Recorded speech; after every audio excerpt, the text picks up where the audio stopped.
In 1955, a toddler vanished from his family's farmhouse on a quiet Catskill mountain in daylight within sight of his mother and was never found. No body, no clothing, no trace.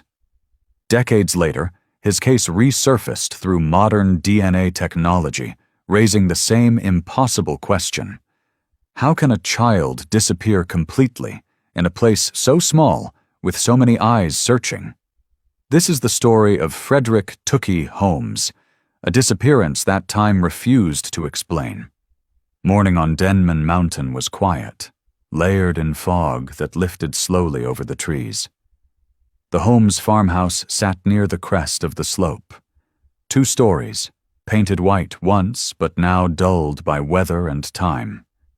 It was surrounded by a vegetable garden, a few outbuildings, and the forest that began only a few steps beyond the fence. To outsiders, it was a remote but ordinary home in the Catskills, far from traffic, surrounded by ridges and hollows where sound traveled unevenly. At that time, the Holmes family had lived there for several years. Frederick Holmes worked for the town's highway department. His wife, Gertrude, stayed at home with their youngest child, 22-month-old Frederick Holmes. The older children were already gone for the day, walking or riding the bus to school.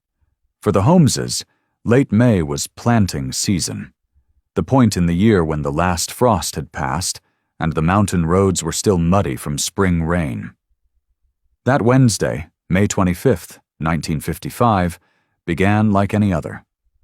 Gertrude prepared breakfast early, fed the toddler, and gathered her gardening tools.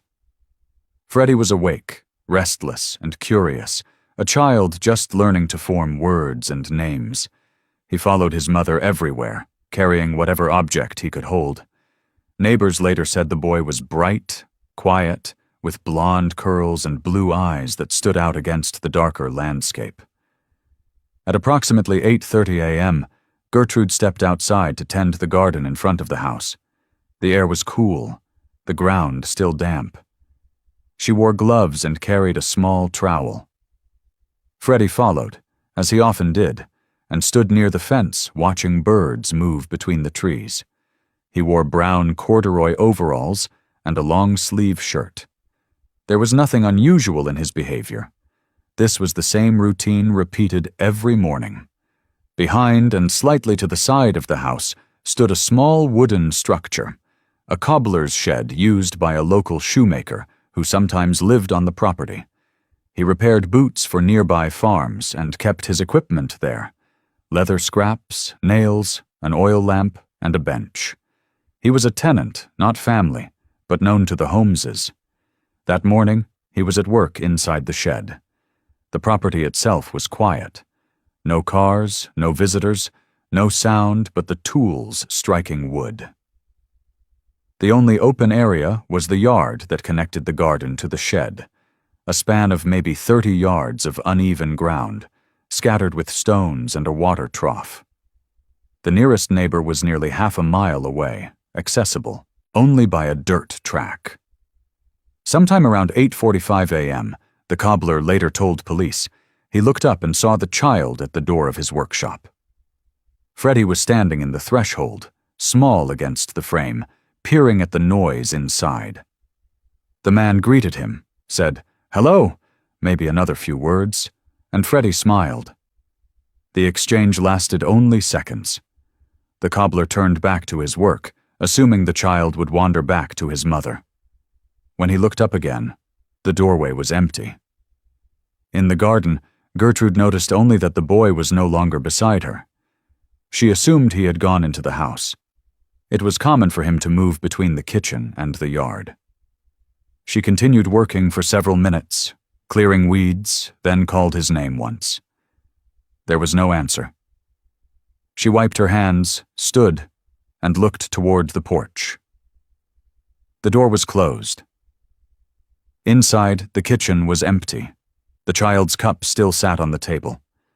The back door was bolted, the windows shut. She checked the bedroom, then the hallway. The silence grew heavier. She stepped outside again, calling Tookie, louder this time. Her voice disappeared into the trees. At first she believed he might have followed the path toward the shed. She crossed the yard, glancing through the grass and the narrow path that led between the buildings. Nothing. She knocked on the cobbler's door and asked if he had seen the boy. He said yes, a few minutes earlier, but thought he had gone back toward the house. Gertrude felt the first rush of panic. The yard was open, not large, and the fence line bordered dense forest that began abruptly, with tall pines and brush that thickened after only a few steps. It was impossible for a toddler to move far without noise. She walked along the edge of the trees, calling again. The air was still. No cry, no rustle, no movement answered. Minutes passed. 10, then 15. She searched the garden, the porch, the well cover, even beneath the truck parked near the house. Nothing. There was no sign of direction, no disturbed soil, no footprints, no broken twigs. The ground was soft from rain, and she expected at least a mark. There was none. By 9 a.m., she realized the boy was gone. The feeling was not immediate shock, but a rising certainty that something had gone wrong. She left the yard and ran down the narrow road to a neighbor's property, nearly a quarter-mile away, to use the telephone. Breathless, she told the man who answered that her baby had disappeared. The call to the local constable was logged at approximately 9:40 a.m. Within half an hour, a deputy arrived at the farmhouse. He noted the woman's condition, pale, shaking, unable to stand still, and began a quick search of the property. The yard, the garden, the shed, and the space beneath the porch were examined. There was no trace of the boy. The deputy requested assistance. By mid-morning, several local men joined in. They fanned out into the woods behind the house, walking line by line through the undergrowth. The area was steep, cut by creeks and rocky gullies, but within a few hundred yards, visibility was clear. They expected to find something quickly, a child sitting, crying, hiding, perhaps having fallen asleep. There was nothing. As the group spread wider, Gertrude remained near the house, alternating between waiting at the porch and pacing the garden where she had last seen him. Each time someone called out, she turned toward the sound, but the voices came back empty. Frederick Holmes was notified at work by a state trooper and drove home immediately. By the time he arrived, shortly before noon, there were already neighbors searching the slope. He went straight into the woods without speaking to anyone. Witness statements taken later that day described the same scene: the small white house, the open garden, the cobbler's shed, and beyond it the forest rising into cloud. A toddler had vanished from that narrow space between them, in daylight, with two adults only yards away. By noon, the local authorities officially classified the child as missing. The description was brief: male, white, age 22 months, blonde curly hair, blue eyes, wearing brown corduroy overalls and a long-sleeve shirt. Last seen at 9 a.m. near Denman Mountain Road, town of Neversink. Search coordination would begin in the afternoon. But in those first hours, it remained an unexplainable disappearance, a gap measured in minutes and a few dozen yards. Throughout the remainder of the morning, Gertrude retraced her steps again and again, from the porch to the garden, from the garden to the shed, to the edge of the woods and back. Each time she looked, the ground appeared exactly as before. No clothing, no print, no path leading away. The cobbler stayed near his shed, repeating the same sentence to each deputy who arrived. He looked in, and then he walked away. He could not say in which direction. His statement was recorded but gave no new information. At around 11 a.m., light wind passed through the trees, carrying the smell of damp earth and pine. A few neighbors gathered near the fence, waiting for instructions. no one had heard a cry or seen movement. One woman later said the silence itself felt unnatural, like the woods had swallowed sound. The last confirmed action of the morning came when the sheriff's car arrived on the dirt road. An officer stepped out, surveyed the property, and began marking boundaries on a notepad. Garden, house, shed, tree line. The official search would start soon. But by then, several hours had passed since anyone had seen the child. From the first missing report to the arrival of law enforcement, less than 2 hours had elapsed. Yet in that small gap, Freddie Holmes had disappeared entirely. No one heard a struggle, no one saw an animal, no one saw a vehicle. Only the quiet movement of a mother in her garden, a man at his bench, and a child walking toward the space between them. What happened on Denman Mountain that morning remains confined to those few unrecorded minutes, the last time Frederick "Tookie" Holmes was ever seen. By early afternoon, on May 25, 1955, Denman Mountain was no longer quiet. The first uniformed deputies from the Sullivan County Sheriff's Office established a temporary command post at the Holmes farmhouse. They measured distances, drew a rough map, and noted the 3 primary structures: the main house, the cobbler's shed, and the line of trees that marked the beginning of the forest. The initial assumption was simple: a missing child within walking distance. The first 6 hours of any disappearance, officers later said, were devoted to ground coverage. But in the case of Frederick "Tookie" Holmes, the search expanded faster than anyone expected.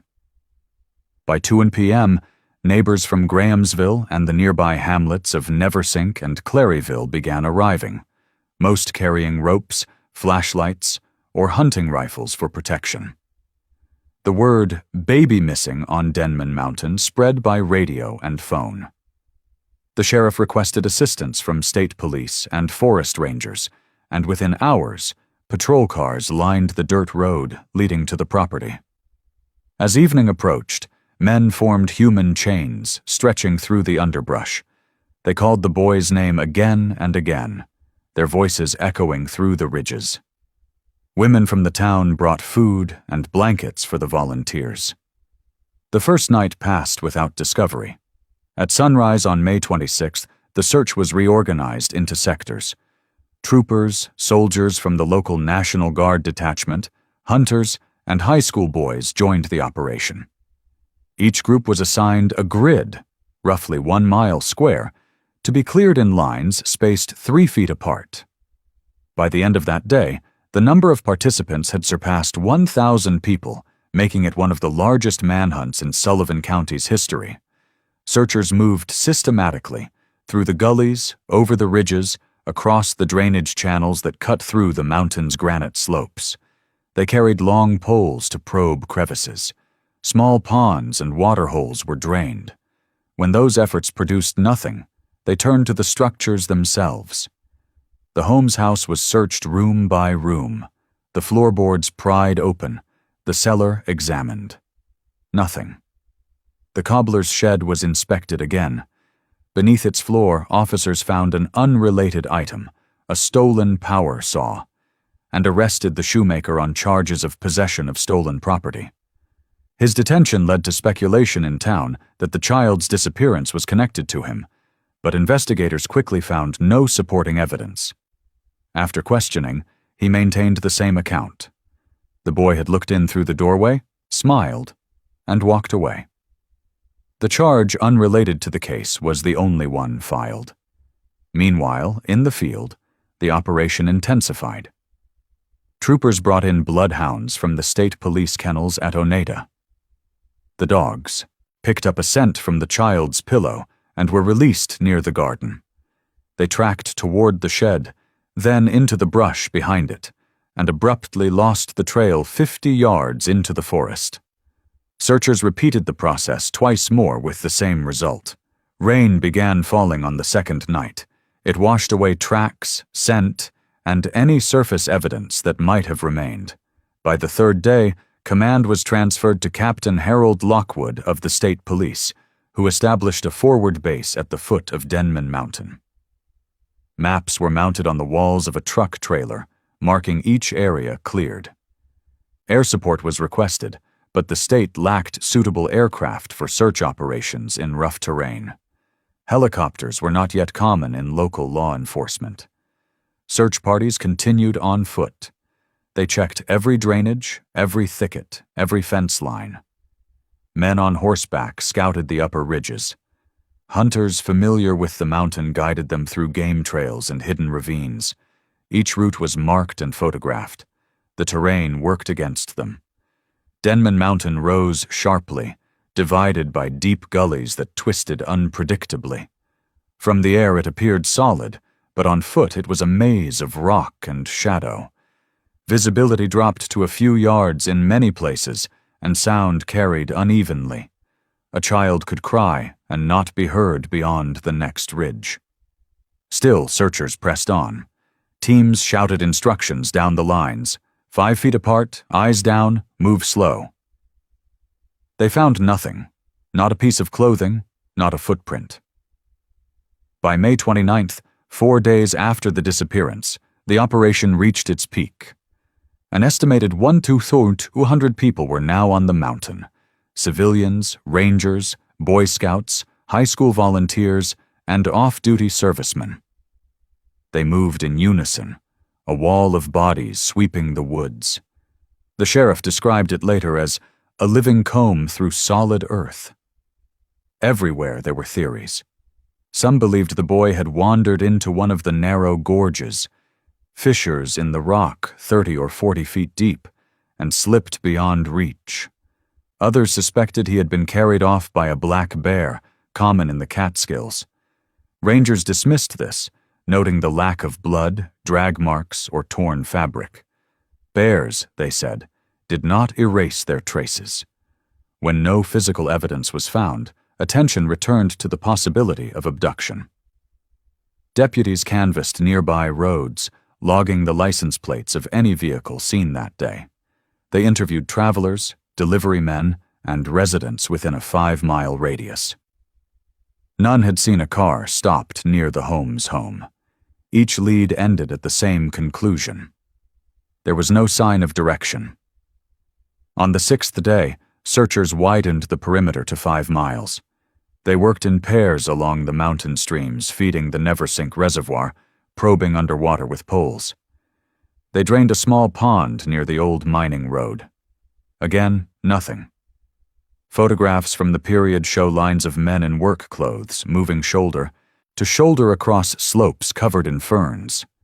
Some carried lanterns even in daylight to peer into holes. Others crawled on hands and knees through thick brush. At the end of each pass, they returned to the farmhouse and marked another section, clear. Each night, the base camp filled with fatigue and silence. The men spoke less as days passed. The forest remained unchanged, still vast and indifferent. By the end of the 2nd week, official optimism had collapsed. Reporters asked for statements. The sheriff repeated what had become a refrain.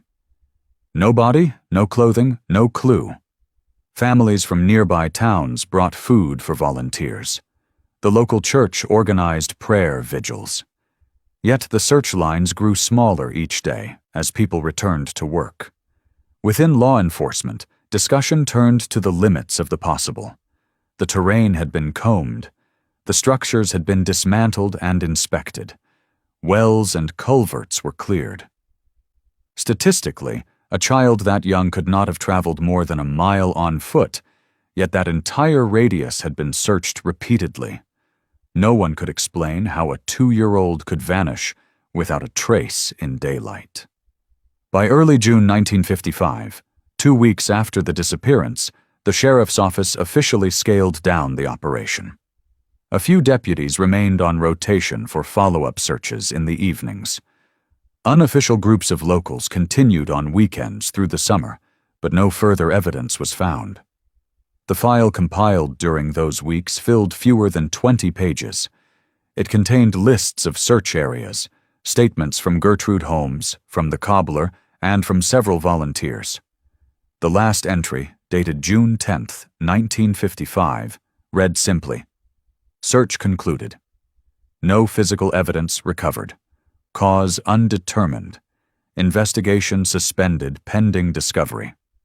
Frederick Holmes had vanished into a space that gave nothing back, not a shred of fabric, not a footprint, not a sound. Theories remained, but proof did not. Some officers believed he had slipped into one of the gorges and been buried by runoff. Others thought an animal had carried him away. Still others, quietly, believed someone had taken him, though who or how they could not say. In the absence of evidence, all possibilities coexisted. The mountain, combed by more than 1,000 men, returned to silence once more. The volunteers went home, the maps were filed away, and the farmhouse stood alone again on Denman Mountain, unchanged except for the space that now defined it.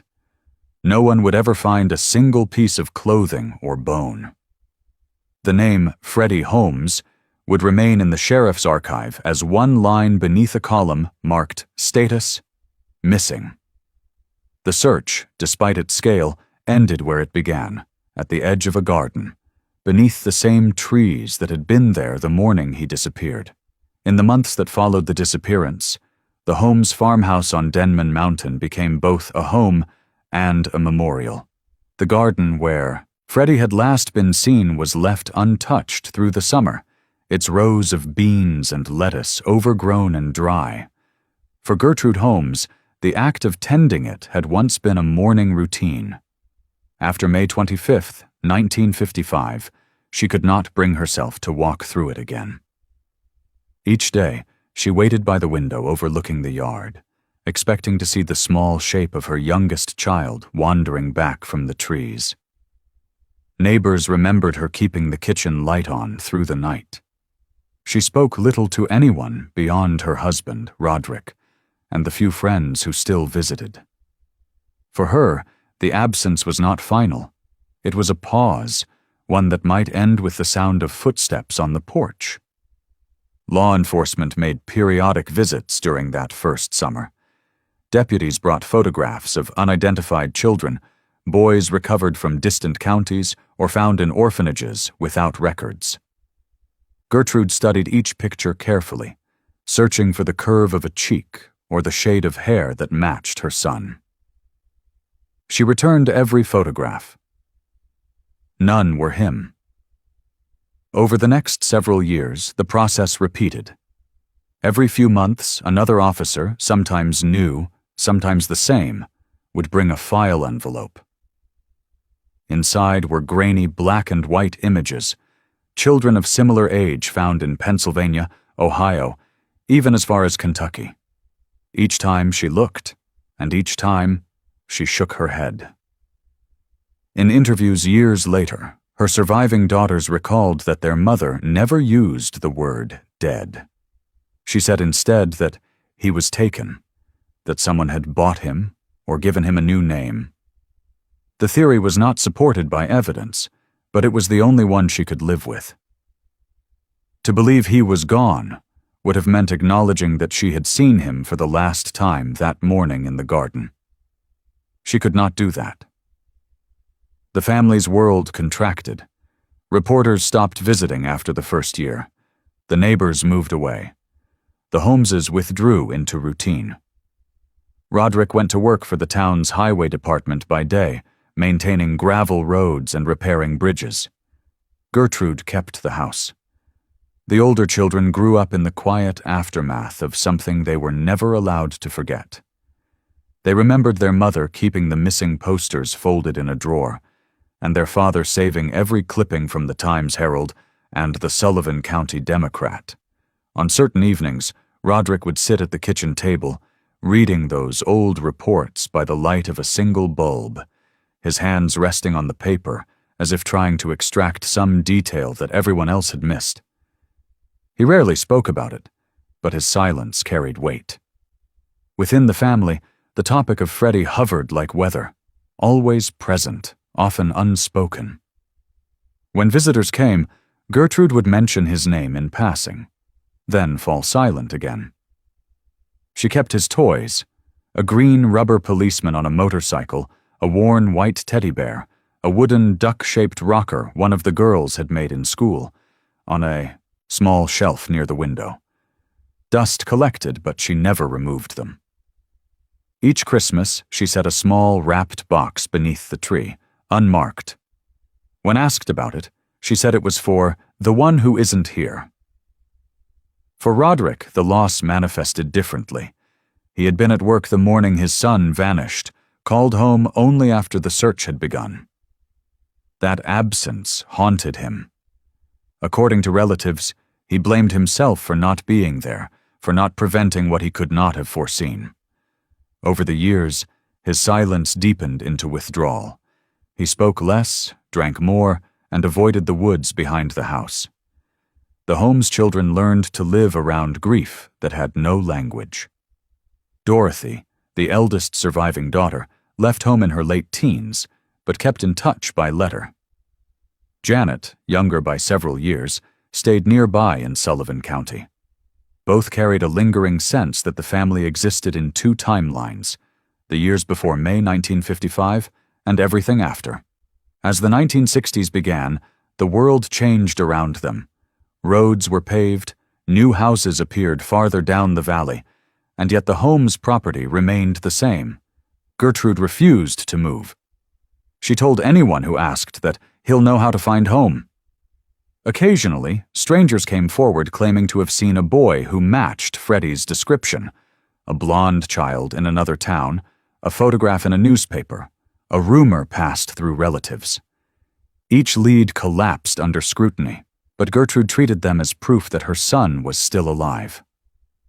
By 1965, 10 years had passed. The house, once full of children, had grown quiet. 3 of the siblings had married or moved away. Dorothy had a family of her own. Janet still lived nearby, visiting often to check on her parents. Roderick's health began to deteriorate, though medical records from the time describe only exhaustion and nervous strain. In 1968, 13 years after the disappearance, Roderick left for work one morning and did not return. When he failed to arrive at his job with the highway department, co-workers began searching. Late that evening, deputies found his truck parked at the edge of the forest near Tri-Valley Central School, less than half a mile from the spot where Freddie had last been seen. A search line formed, and within hours, they found his body in a thicket. He had taken his own life, cutting his wrists and neck. The coroner's report listed the cause of death as suicide. He was 51. In his pockets were a pocket knife, a folded newspaper clipping about his son's disappearance, and a small wooden cross. News of his death reached the family just after dawn. Dorothy later said her mother sat down and didn't move for hours. For Gertrude, the loss confirmed what grief had already told her, that the mountain had taken not one, but 2 of her family. She refused to speak to reporters. Her only comment, recorded by a local paper, was a single sentence. He couldn't stop looking. After the funeral, she withdrew almost completely. The garden was overtaken by weeds. The cobbler's shed had long since collapsed. She lived quietly, supported by her surviving children. Each year on May 25th, she placed a small bouquet of flowers near the edge of the woods. She said it was for both of them. The remaining Holmes children grew into adulthood marked by absence. Dorothy and Janet, the 2 sisters who would later lead efforts to reopen the case, carried forward the fragments of their family's history: the photographs, the newspaper clippings, the hand-drawn search maps. They kept them in a box marked simply 1955. Through the 1960s, the story faded from public attention. To the county, it was an unsolved case with no evidence. To the family, it was a wound that could not close. When Gertrude was asked, years later, what she believed had happened, her answer never changed. Someone took him. He was too beautiful. They could have dressed him like a girl and carried him anywhere. It was not speculation. It was conviction, the only way she could reconcile the void. She died in her early 60s, long before DNA, databases, or the concept of cold case review. Her daughters would later say that she never stopped expecting a knock at the door. Between 1955 and 1968, the Holmes family endured the slow erosion that follows a disappearance without resolution, the steady collapse of certainty, the rearrangement of daily life around an absence that behaves like presence. In the official paperwork filed after the search, the disappearance of Frederick "Tookie" Holmes was summarized in a single page. The language was procedural, detached, and strangely incomplete. It stated that the child had last been seen near the family property on Denman Mountain, that extensive search efforts were conducted, and that no evidence of foul play or recovery has been established. Beneath that, 3 possible causes were listed: accident, animal attack, or abduction, followed by the phrase "further investigation pending discovery." Nothing more. From the beginning, the case existed inside uncertainty. Each explanation could be imagined, and each could be undone by a single missing fact. The idea of an accident seemed plausible. Denman Mountain was full of hidden fractures, narrow gullies and rock crevices where a body could vanish without trace. Searchers had crawled through them during the first week, lowering lanterns, probing the ground with poles. But no sound, no clothing, no scent ever came back. A fall without debris or fabric was possible in theory, not in practice. The second theory, attack by a black bear, appeared briefly in the early police bulletins. Bears were common in that part of the Catskills, and to those unfamiliar with the woods, it offered an answer that felt both dramatic and final. Yet the men who lived on the mountain knew better. They found no claw marks, no tracks, no torn cloth. A bear might kill, but it could not erase. By the time state game wardens inspected the area, they dismissed the possibility entirely. That left the third, abduction. It was the only explanation that could coexist with the silence of the ground. But abduction implied a human act, and there was no human trace, no vehicle prints on the road, no unfamiliar footprints near the house, no witness who had seen anyone pass. The mountain's isolation worked both ways. It concealed what might have happened, and it made most explanations implausible. With no body, no suspect, and no new leads, the case lost weight inside the system. Reports stopped coming. Officers were reassigned. The file remained open but untouched. For the Holmes family, the search had ended. For the police, the evidence had never truly begun. Over the following decade, Gertrude Holmes continued to contact authorities. She wrote letters to the sheriff's office and to the State Police Bureau in Albany, asking whether anything new had been found. The replies were polite and empty. No additional information has developed. Investigation remains pending. The bureaucratic phrasing was always the same. It neither closed nor advanced the case. It simply preserved its absence in official form. In the meantime, the physical file began to erode. During the 1960s, record-keeping in small county offices was inconsistent. Paper files were stored in basements, subject to water damage, mold, or disposal during reorganizations. When Dorothy Brown and Janet Hayes later tried to obtain the file, the sheriff on duty told them the records no longer existed. Whether destroyed by accident, lost in a flood, or simply discarded in a cleanup, no one could say. Without a file, the case ceased to exist legally. It could not be cited, reopened, or entered into newer systems. When state authorities began digitizing missing person records in the 1970s, the name Frederick Holmes was no longer in the index. In the eyes of the archive, he was never missing, only unrecorded. That disappearance within the records mirrored the vanishing itself. What had begun as a physical mystery on a mountain became an administrative void.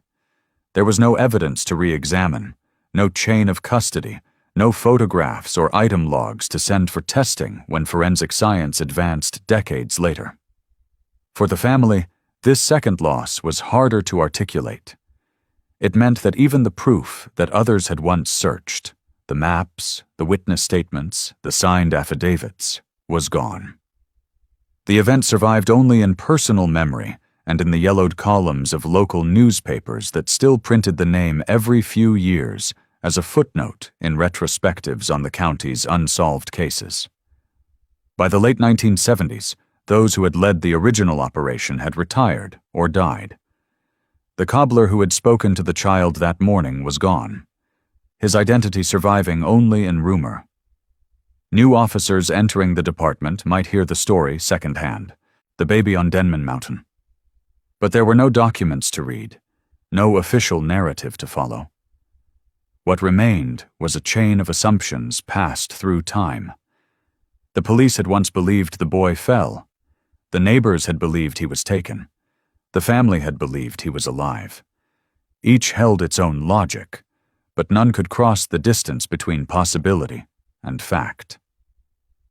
When asked years later what she thought had happened, Dorothy Brown said the lack of evidence was the only evidence that mattered. If he had fallen, they would have found something, she told a reporter. If it was an animal, there would be pieces of him, or clothes. The only thing that explains nothing is someone taking him. Her conclusion echoed her mother's belief, spoken decades earlier in the same kitchen where the search had begun. Officially, however, that belief had no place in record. The case had no case number, no active file, and thus no standing to be reopened. In the language of law enforcement, it had become what investigators call administratively closed, not solved, not forgotten, simply removed from paper. For the Holmes sisters, this meant that by the time they were old enough to search for answers themselves, they were starting from absence. There were no police photographs to request, no chain of custody to trace. Everything had to be reconstructed from memory and newspaper articles that had already begun to fade. By the time the 20th century neared its end, the disappearance of Frederick Holmes no longer existed as a case. It was a story told by two women who remembered a child the records did not. Theories survived because nothing disproved them. The accident theory remained in the sheriff's unofficial oral history, a cautionary tale for new deputies. The animal theory persisted in rumor, and the abduction theory lived quietly within the family, the only one that allowed hope to remain. Without documentation, there was nothing left to verify or deny.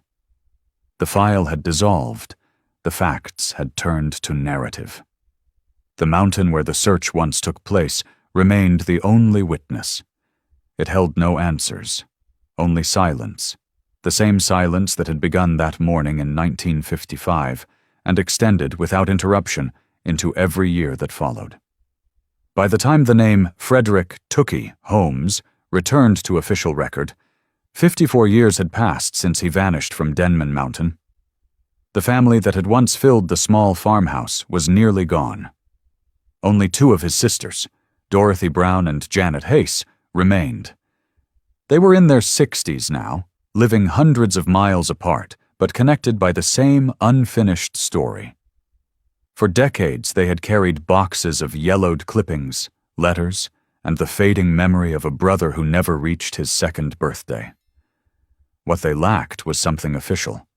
A file, a record, a trace that the system still recognized him. In the summer of 2009, an article in a regional newspaper about cold cases caught Dorothy's attention. It mentioned Todd Matthews, a Tennessee-based investigator known for solving one of America's strangest mysteries, the case of Tent Girl. Matthews was not a police officer, but a self-taught researcher who had used the emerging power of DNA technology and online networks to identify a woman who had remained nameless for 30 years. His work had helped establish the National Missing and Unidentified Persons System, NamUs, a federal database designed to connect the missing with the unidentified. Dorothy wrote to him. The email, preserved in later correspondence, was simple. Our brother disappeared in 1955. No records left. We just want him listed somewhere so he isn't lost twice. Matthews replied within a day. He asked for details, name, location, date, age, and was surprised to learn that the case had never been entered into any state or national registry. There was no case number, no preserved evidence, no official contact. It was, he later said, a true pre-DNA case, a story that existed only in the minds of those who remembered it. He offered to help. Through his connections at NAMIS and the National Center for Missing and Exploited Children, NCMEC, Matthews guided the sisters through the process of creating a genetic reference profile. The concept was straightforward but unprecedented for a case that old, using the siblings' DNA to reconstruct a partial profile for the missing child. In September 2009, Dorothy and Janet each provided a cheek swab, one in Milo, Maine, where Dorothy lived, and one in Sullivan County, New York, where Janet still resided. The samples were processed by a federal laboratory and entered into the Combined DNA Index System, CODIS, as familial references. From those, scientists could create a predictive genetic map for Frederick Holmes. For the first time since the mid-1950s, his name and biological information existed inside an official database. The case file read, Missing person, Frederick Holmes. Male, white, blonde hair, blue eyes. Date of disappearance, 5/25/1955. Age, 22 months. Location, Denman Mountain, Grahamsville, NY. Circumstances, last seen near family residence, believed to have wandered or been taken. Status, DNA submitted, pending comparison. That small digital entry was the formal resurrection of a case that had disappeared from paper half a century earlier. The immediate goal was simple. Compare the new DNA profile against existing unidentified remains in the NAMIS and NCMEC archives. Each year, hundreds of unknown remains are logged in the United States, some dating back to the early 20th century. The Holmes profile would now be cross-checked automatically whenever a compatible sample entered the system. Matthews also conducted historical research, compiling what he called a narrative dossier, a reconstruction of everything known about the case from public archives. He included transcriptions of newspaper clippings, hand-drawn maps, and fragments of interviews. The point, he explained in a 2010 interview, was to make sure that when the computer saw a name, a human story stood behind it. As part of the renewed interest, one possible comparison surfaced almost immediately: the boy in the box case from Philadelphia, 1957. That victim, a young boy found beaten to death and left in a cardboard box, had similar features to Freddie Holmes: blonde hair, blue eyes, and an estimated age between 3 and 5. For decades, amateur sleuths had speculated that the unknown boy might have been a child kidnapped from another state. Dorothy Brown admitted she had feared that possibility for years. When I saw his picture, I thought it could be him, she said. The face, the hair, everything looked the same. The comparison was not straightforward. The boy in the box remains had been exhumed in the 1990s for DNA testing, and the genetic material was preserved. In late 2009, the Holmes sisters' DNA samples were authorized for cross-check against that profile. Months of analysis followed. By early 2010, the results were returned. No confirmed match. The Philadelphia victim and Frederick Holmes were not the same person. For the sisters, the outcome was bittersweet: relief that the body in the box was not their brother, but disappointment that the question remained open. Yet the absence of a match was not failure. The process itself had brought the case back into existence. Frederick's profile now lived permanently within the federal database. Each time a new unidentified child's remains were added, his information would be compared automatically. In practical terms, That meant his disappearance would never again be erased by paperwork or neglect. Todd Matthews, reflecting on the case in an interview years later, said, "Some of these old stories, you can't solve them, but you can bring them back into the system. That's a kind of justice, too. It means that if something is ever found, a bone, a tooth, a trace, there's a name waiting for it." For Dorothy and Janet, the revival was as much emotional as procedural. After decades of being told the file didn't exist, they had created a new one with their own effort. It was small, a few digital lines in a database, but it restored what had been taken: recognition. "He exists again," Dorothy told a reporter in 2010. "Even if he's nowhere, he's still on record." The Holmes case was among the oldest ever accepted into NAMIS at that time.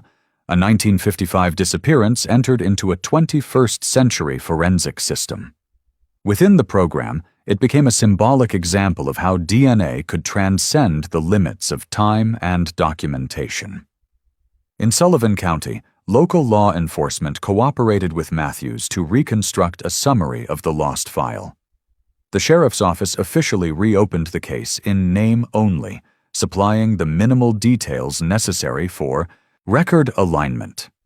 For the first time in more than 50 years, a new case number was issued: NYSCMP 2009-112. There were no remains to analyze, no property to test, but the act of re-entry placed the Holmes name into the chain of searchable data. Future investigators, genealogists, or forensic analysts would be able to locate the record and connect it to unidentified samples nationwide. For the sisters, it meant something quieter but deeper. Their family's story was once again acknowledged by the institutions that had forgotten it. The digital file was their brother's marker in the modern world, a substitute for the grave they never had. When asked whether she still believed he might be alive, Janet answered carefully. "You don't know," she said. "People have been found after 50 years. Maybe he was taken. Maybe he grew up never knowing who he was. The point is, someone's still looking. The system won't stop." By late 2010, the NAMIS entry for Frederick Holmes had been confirmed, verified, and made publicly visible. The listing included a simple note: DNA available for comparison. Case active. The digital resurrection of the Frederick Tookie Holmes case in 2009 was not the end of the story. It was the beginning of its afterlife. Once the DNA profiles of Dorothy Brown and Janet Huss were uploaded into the federal system, the case entered a kind of permanent motion, one that required no active investigation, only time and technology. Every few months, the NAMIS database automatically ran comparisons between the Holmes profile and thousands of unidentified remains across the country. Each comparison was silent, algorithmic, and invisible to the family. When no match was found, the system simply waited for the next entry. It was an endless process, the mechanical version of searching the woods again and again. By 2015, the case had become known among forensic analysts as a historical anomaly, a pre-DNA disappearance that had survived into the genomic era. Most missing children from the 1950s existed only in paper archives, their files lost or destroyed. The Holmes entry, created through the persistence of two sisters and one independent investigator, became a rare link between eras, one foot in the age of rumor and intuition, the other in the age of coded data. Inside the National Missing and Unidentified Persons system, the listing remained active.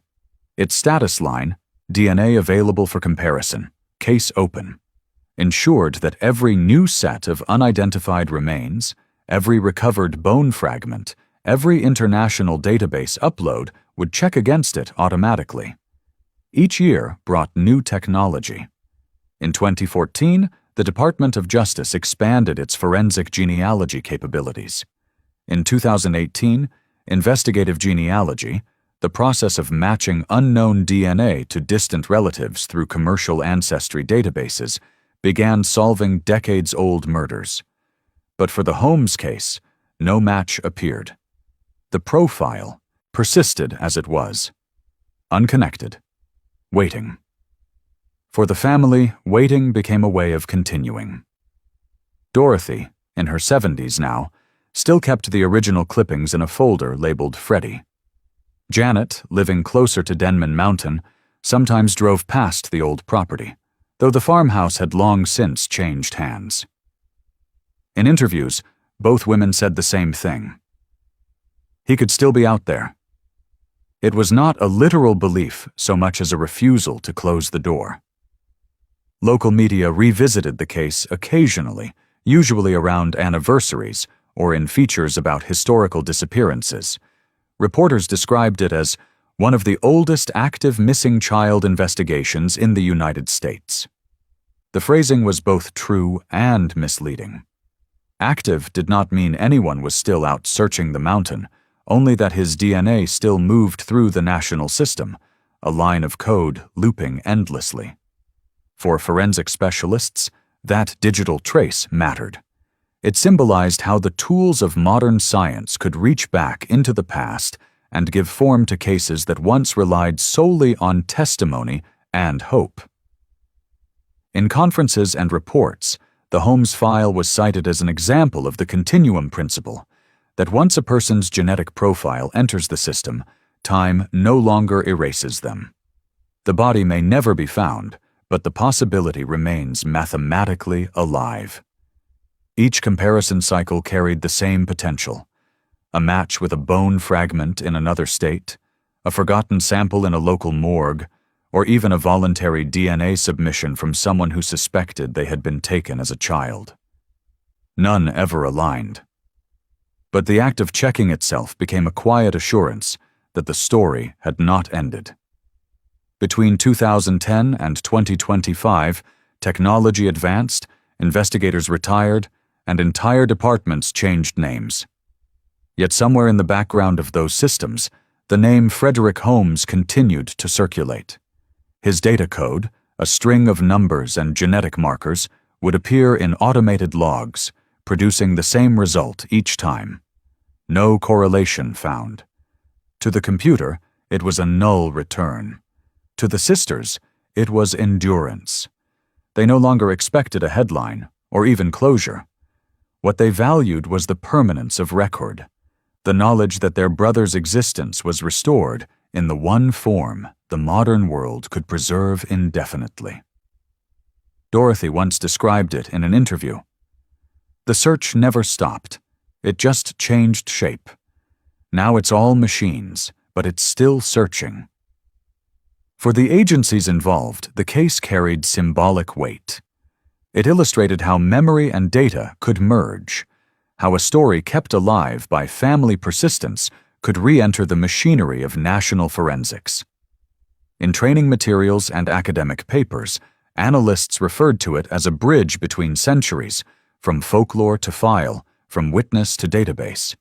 And yet, despite the science, the story never lost its human tone. Every so often, Matthews or another advocate would contact the sisters, providing updates, not about new leads, but about the continuing existence of the case within the system. Each message said the same thing in different words. He's still in there. The computer still knows his name. By 2025, the DNA samples remained viable. The data continued to be tested automatically against new entries across North America. There had been no confirmed match, no discovery, no new evidence. But the case was still open, one of the few from the 1950s, with an active digital footprint. When journalists asked Dorothy and Janet what that meant to them, they answered with the calm of people who had long since stopped expecting an ending. "It means he's not forgotten," Dorothy said. "That's enough." In the eyes of the forensic community, the Holmes case became a metaphor for the evolution of missing person work, the transition from physical search to informational immortality.